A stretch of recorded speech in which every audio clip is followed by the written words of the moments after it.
Hello everybody, this is Nathan Manning with GoAppDeveloper.com. The topic of today's conversation is how to create great screenshots that sell your app or game. You know, when I talk to developers about marketing, most people think that marketing has to do with advertising, either CPI or CPC, or maybe about PR and reviews. But the reality is that some of the things that have the biggest impact on your app downloads are the ones that you have direct control over. What am I talking about? I'm talking about your app icon, screenshots, description, and even the name that you select for your application. So for the next few minutes, I'd like to walk through a few best practices that I've learned about how to create screenshots that get results. The first point I'd like to make, and this probably seems simple, is to use all of the retail space that you're given. It's always amazing to me when I look through the Apple App Store and I see games or applications that don't use all of the 5 screenshot spots that are available. Every single screenshot is an opportunity for you to tell your story, so make sure that you use every single one.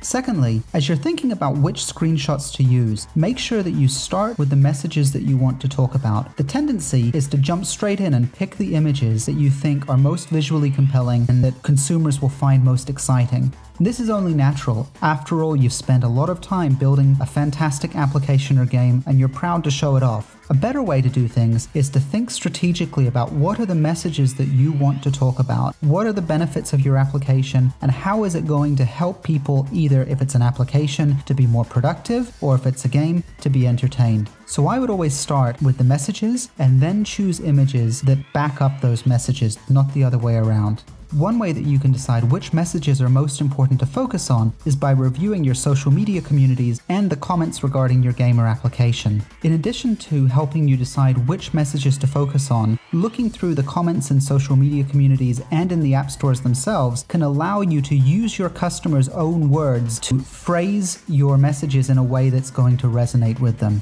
So again, make sure that you pick your messages first and then choose the images that back up your messages, not the other way around.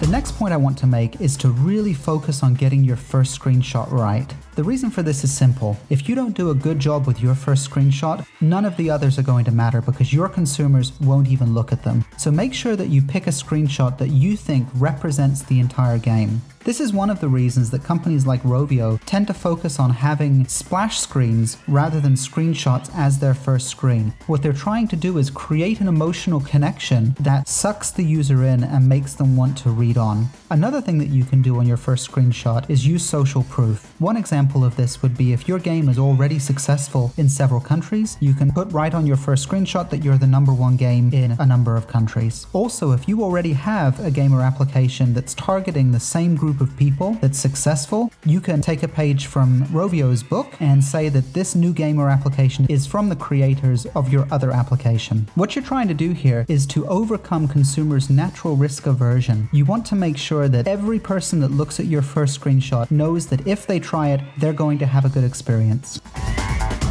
The next thing I want to talk about is how to use callouts to make your screenshots more effective. If you followed my advice from earlier in the presentation, you started by creating messages and then choosing images that best represented those messages. I think by now most people know that callouts are important, and if you look at most applications, they've already moved towards using callouts. A couple of best practices with regards to callouts are: number one, to make sure that you have your callouts in the same style as the game itself. A good example of this is Plants vs. Zombies that has callouts that very much match the theme of the overall game. Again, what you're trying to do is create an overall feeling of the brand, not just tell your story through words. If your app is a game, you can also bring your characters into the foreground to give your screenshot depth.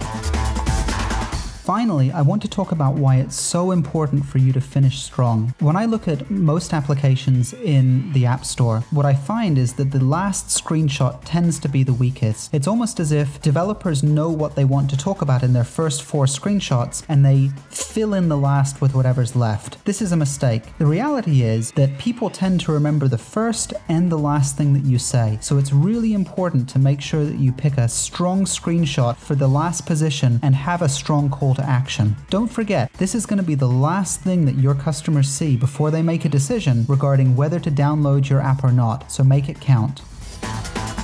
That's it for today's presentation. I really appreciate you taking the time to be with me today. If you want to reach me, you can always do so on Twitter @NathanManning or at nathan@goappdeveloper.com.